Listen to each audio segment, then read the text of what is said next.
Okay, now we're going to talk about standards in Stemmons. You can think of standards really as a content management system. If you think about the way a typical company works, you have a lot of people in a lot of different departments, and somewhere in that department they have information about how to do things. Maybe they have a document or a wiki, okay, or some kind of a printed book that they have put together, or any kind of other way of storing information. But if you ask this person, hey, can you show me your documentation?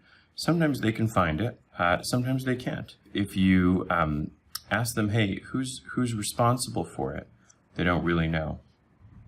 And of course, if you say, well, when was the last time that was updated? Sure, if there's a wiki, maybe it's kind of tracking it, but in most cases, you know, they don't really know. And meanwhile, each department in the company is handling it somewhat differently.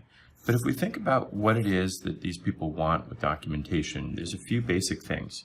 First of all, we want to organize the information into categories with some kind of hierarchy. So maybe chapter, section, so on and so forth. And you know, once we have kind of a basic ability to organize things, we have some documentation, maybe there's some pictures in there as well, and this represents kind of the structured content that is our process documentation. Okay, in addition to having that structured content, we'd like to know a few things. For example, we might like to know who is responsible for this. Okay, so maybe there's an author or someone is not the original author, but they're now responsible for it. We might want to know when was it updated. We might also want to be able to give feedback. In other words, how do we tell the author that it was that we need to change something? We'd also like to be able to link to it or find it. It would be great if it were searchable. And if we think about these things as requirements, and now we go back and say to each person, each department, hey, why don't you invent a way to do this where we can have all of these features that we just talked about, it's somewhat unlikely to happen.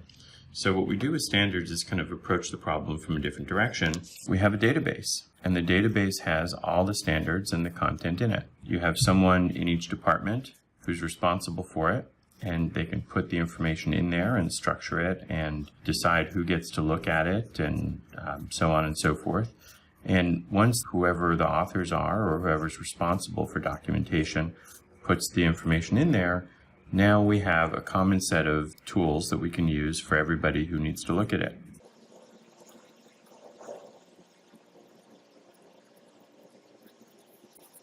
So for example, this team can see the content that's put in by their department, and they can also, if they're allowed to, see things in other places. We can look at that content and say, hey, I think this is really great. I'm going to give it 5 stars, and that review goes back and sits with that content. Maybe they want to look at this and say, hey, I want to see the new stuff. So, you know, they'll look there and say, show me only the new things or what has changed.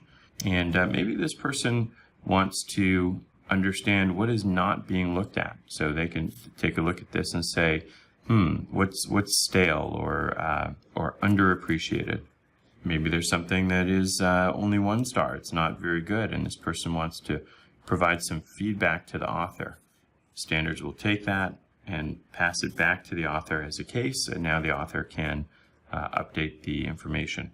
Also, you know, we're not always looking on our computers anymore. There's mobile phones, and we want to be able to see it while we're running around, you know, in the field somewhere. So this allows us to connect with a mobile device to the content, and we can see it in standards that way. And also sometimes we give somebody a case, some instructions. So for example, maybe this person receives a case and it says, please do the following. You know, it kind of gives them their instructions for the case, and then it refers back to standards and says, here's your link. They click that link and it takes them into standards to show them only the content that they need to actually do that job.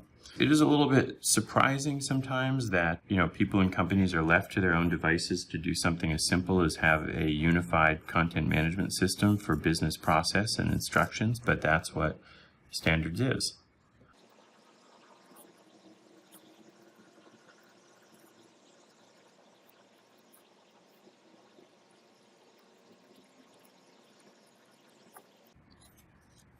So once we get that content into there, and sometimes a company will have it already in various places. Probably some departments have it and some have to develop it, or maybe it's nice convenient time to update it.